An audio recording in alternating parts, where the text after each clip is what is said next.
ገድ ተጣብቀው ተወልደዋል።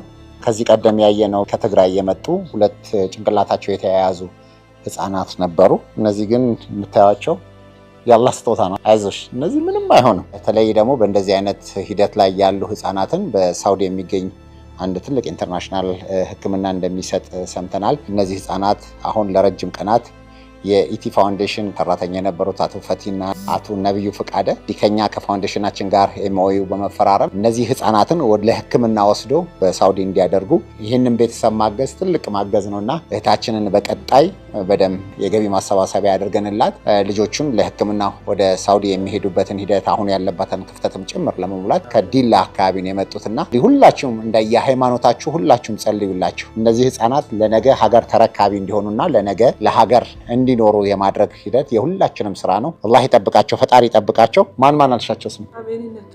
ሁለቱም ወንዶች ናቸው፣ ሁለቱም ሴቶች ናቸው። አሜንና ትሁን ከጡት በታችና ከእምብርት በላይ ነው የተጣበቁት። ይሄ ደግሞ እንግዲህ ምናልባት በህክምናው ከባድ ከሚባለው ጭንቅላታቸው ተያይዘው የነበሩ ህፃናት እንኳን በቅርብ ጊዜ ወደ ሚዲያ ላወጣናቸው እነሱ እንኳን ተላቀዋል። ፈጣሪ ሁላችንም ከእንደዚህ አይነት ነገር ይጠብቀንና ጸልዩላት። አይዞሽ። እሺ፣ እናመሰግናለን። ነብዩ ፍቃዱ ባለው የህፃናቶቹ